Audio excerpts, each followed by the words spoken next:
I think we spend so much of our time wanting to plan and have things figured out. We want to know what things will look like and what exactly the steps to recovery will look like. But this isn't realistic or even possible. I talk so much about taking small, healthy steps every day because the small steps are what leads to healing. And there are lots of small, healthy steps that are within your control that you can take every day. But there are going to be steps that you'll take along the way that you didn't anticipate or necessarily intentionally take. The reality is, you won't always know what all of the steps are going to look like from day to day, but you don't need to. Because if you keep putting your focus on taking healthy action, you'll get there, no matter what the steps look like or whether or not they were intentional. Welcome to a Healthy Push podcast. I'm Shannon Jackson, former anxiety sufferer turned adventure, mom, and anxiety recovery coach. I struggled with anxiety, panic disorder, and agoraphobia for 15 years. And now I help people to push past the stuff that I used to struggle with. Each week, I'll be sharing real and honest conversations along with actionable and practical steps that you can take to help you push past your anxious thoughts, the symptoms, panic, and fears. Welcome. You're right where you're meant to be. Let's be honest, when you're struggling with the same things day in and day out, it can be incredibly hard to find the motivation to continue to choose to put in the work and to heal. I know because there were so many days when I felt like no matter what I did, I continued to face the anxious thoughts, the symptoms, panic, and fears. And some days, all of it just made me want to call it quits. And when I'd have good days or even weeks or incredible wins, it often felt like a tease because the tough moments continued to come. When you're facing the same stuff over and over again, it can be incredibly draining, frustrating, and have you questioning yourself, your decisions, and your capabilities. There were so many points during my recovery that I remember thinking, how did I get here? I've wasted so much of my life and my time. What am I doing wrong? What am I missing? Am I ever going to live the life that I've been working towards? And at times, I was so convinced that I needed to do something drastic in order to recover because it felt like everything I had been doing clearly wasn't working or enough.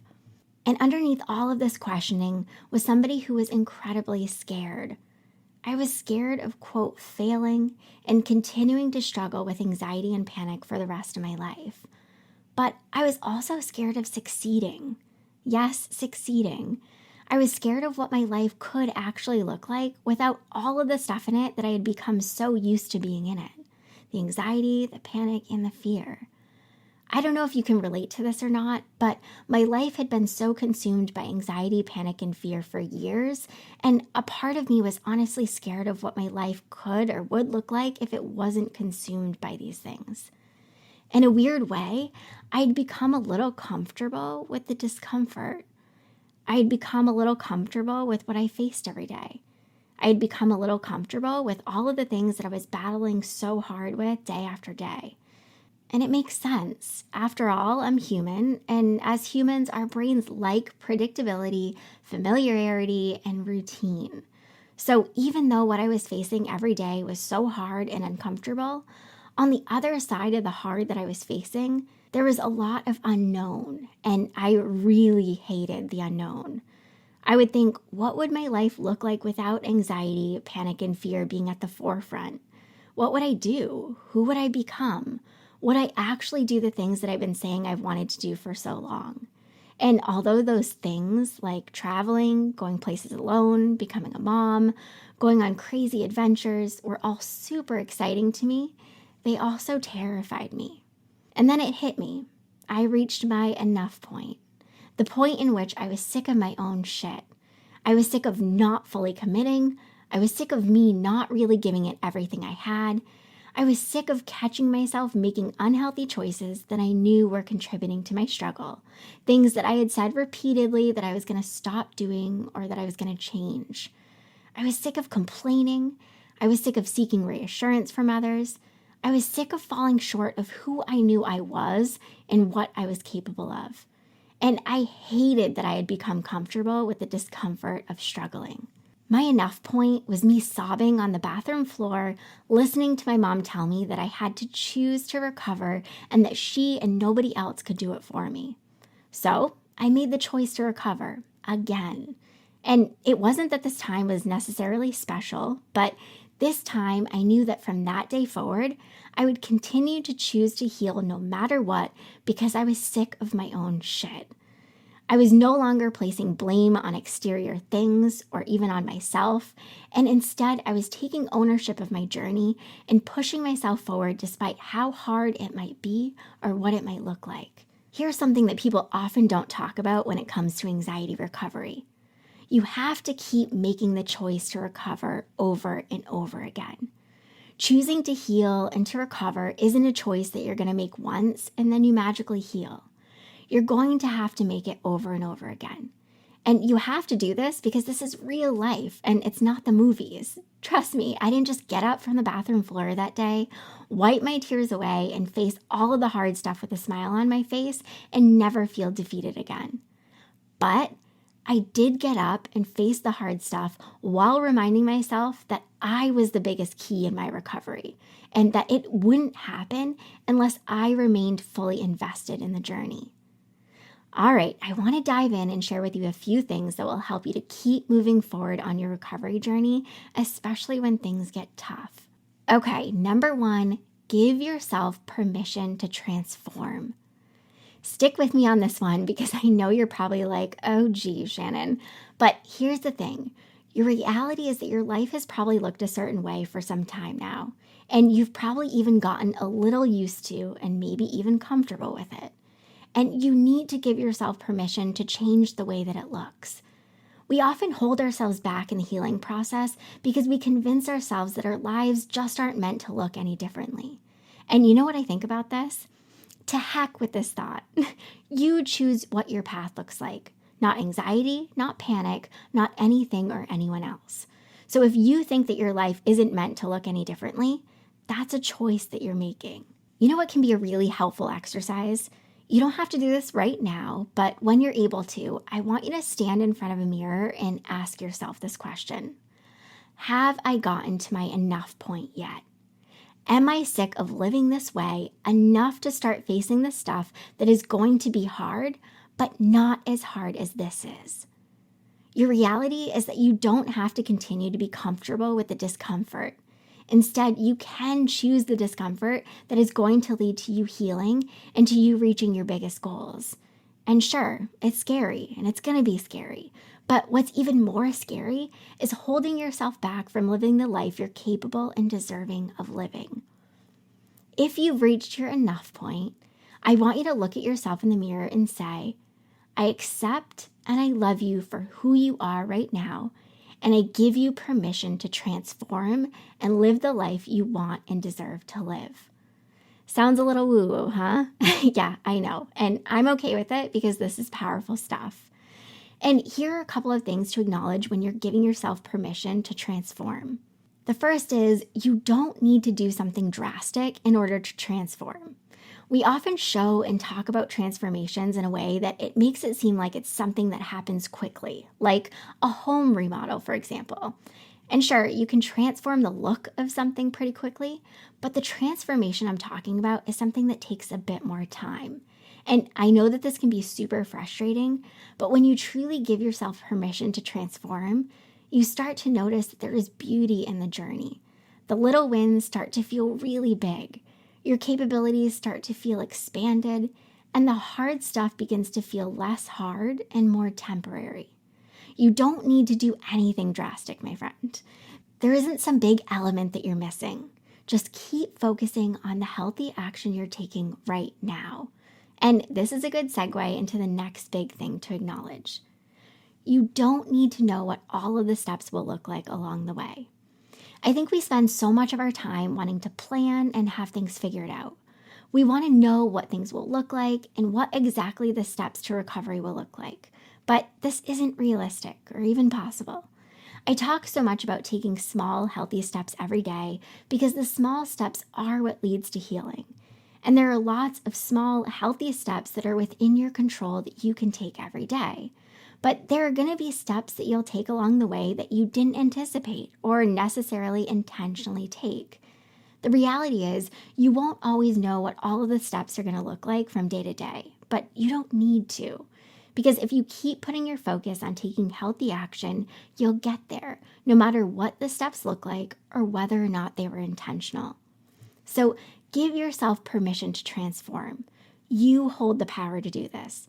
Because all of those wishes, dreams, hopes, and visions, you can and are capable of making them your reality. You don't need to stay where you are, repeatedly facing the same stuff.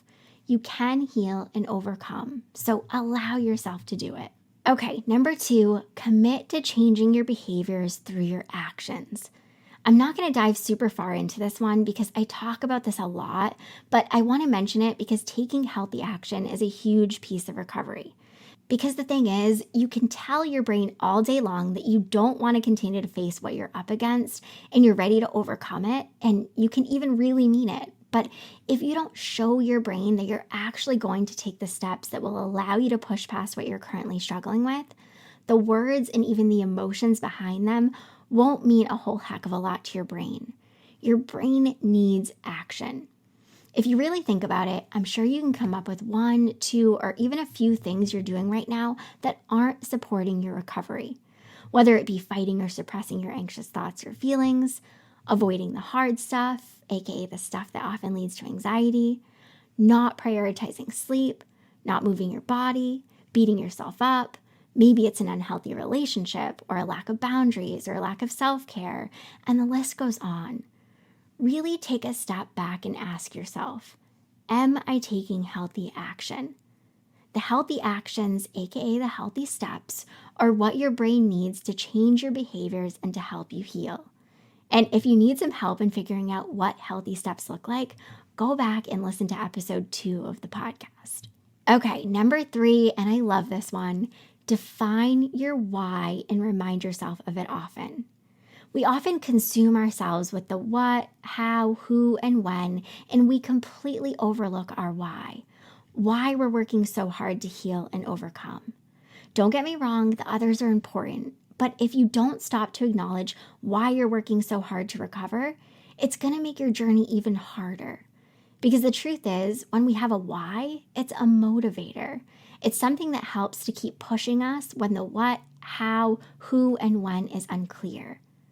Tell me, when somebody asks you to do something, you likely want to know why you're doing it, right? And this is especially true when somebody asks you to do something that might seem undesirable in the moment, right? My daughter Amelia is 3.5, and she rarely does anything without knowing why she's being asked to do it. When she was 2.5, I could ask her to do nearly anything and she'd just do it, even most of the time with a smile. But now there's often a, why, Ma?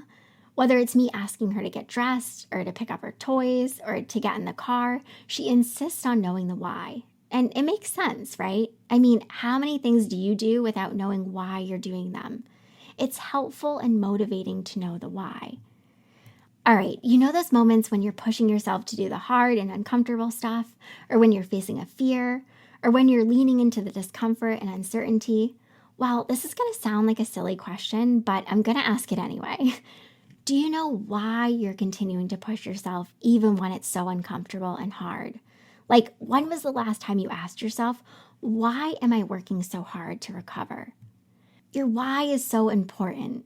Your why is what will help you to keep taking action no matter how hard it feels or how hard it gets. Acknowledging and reminding yourself of your why is not only motivating, but it also helps you to reestablish your path and your direction and helps to define your purpose. And it actually helps you to make some decisions and things less hard. I've got to be really honest with you. I have to remind myself often of why I started a healthy push while working full-time, being a mom of a toddler, and trying to balance all of the other things in life. Do you want to know one of my whys? Well, I'm going to share it with you either way. If I stopped showing up here, or in social media, or on my blog, or in all of the other ways that I show up, who would potentially continue to struggle and not have the tools, the hope, the motivation, and inspiration that they need to keep pushing forward and to heal? You are one of my biggest whys, my friend. The thought of me not showing up, knowing that it could prevent you from healing, well, that's enough to keep me pushing myself no matter how hard it is or how hard it gets. And my whys when I was struggling with anxiety, panic, and agoraphobia, well, they were to be able to travel, to go on adventures, to become a mom, and to be able to heal so that I could help you to do the same. I used to say to my mom, when I push past this, Mom, I'm going to help as many people as I can to do the same. And at the time, did I actually think that it was possible to be where I am today? Nope, absolutely not.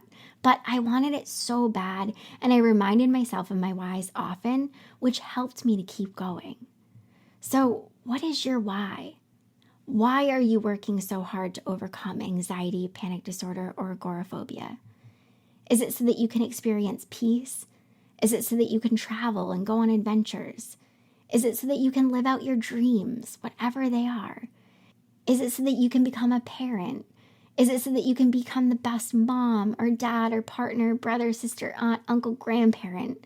P.S. You are already a great mom, dad, partner, brother, sister, aunt, uncle, grandparent, anxiety, and all.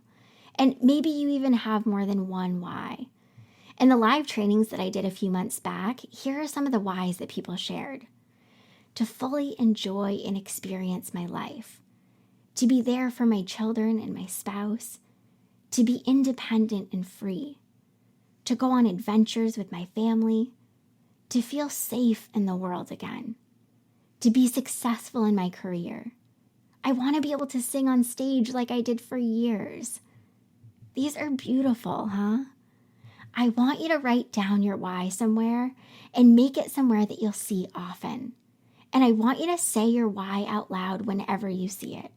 Remind yourself of why you're pushing yourself. Because your why is worth it. You are worth it.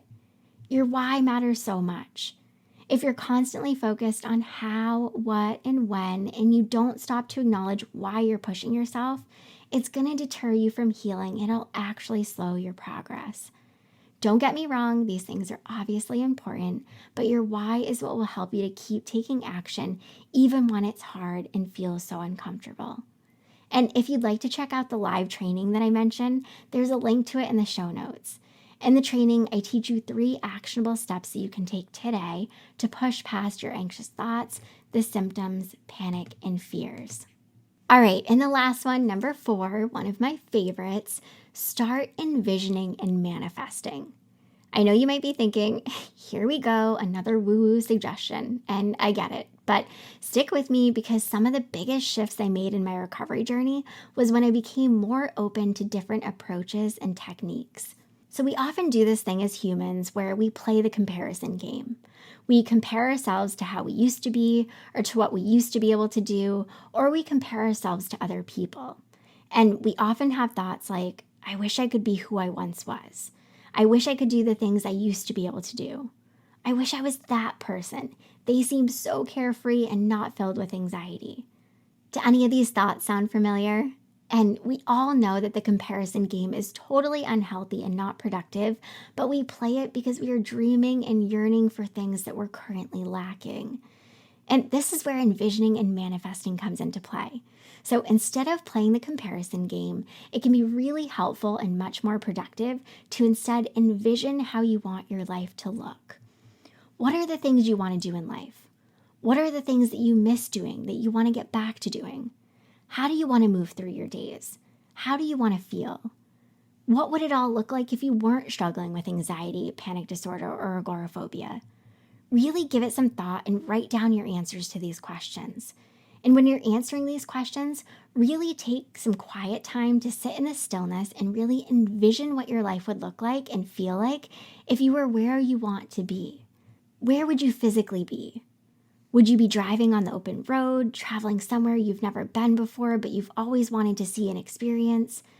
Would you be flying on an airplane, headed somewhere you've been many times before but haven't been to in years? Maybe a place that you used to visit every summer with your family and now you're traveling there with your family. Would you be sitting at home listening to a giggling toddler? Would you be walking on a beach, listening to the waves crashing while holding your partner's hand, maybe somebody who you haven't even met yet? And to take it a step further, because you know I love to do that, What do you look like? What are you wearing? What do the people you're with look like? What kind of car are you driving? Do you feel at peace? Do you feel joyful? Do you feel a sense of freedom that you haven't felt in years? Really create a vision for what you want it all to look and to feel like.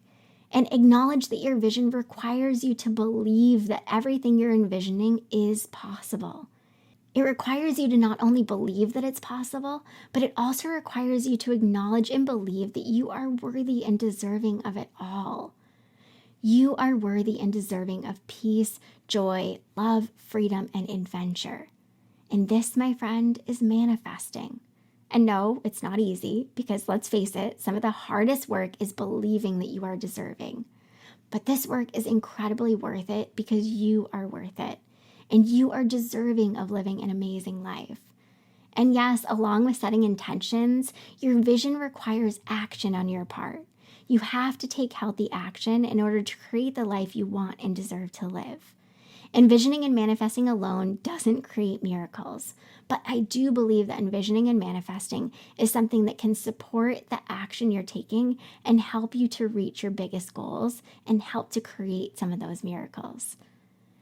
All right, that was a lot, my friend, but I truly believe that these things will help you to keep moving forward on your recovery journey. And remember, you have to keep making the choice to heal. And when you have to keep making the choice to heal, it's okay. It doesn't mean that you've failed or that you've done anything wrong. It simply means that you're human. Until next time, keep taking healthy action. I hope you enjoyed this episode of A Healthy Push. If you want more, head on over to ahealthypush.com for the show notes and lots more tips, tools, and inspiration that will support your recovery. And if you're hoping for me to cover a certain topic, be sure to join my Instagram community at A Healthy Push and let me know in the comments what you want to hear next.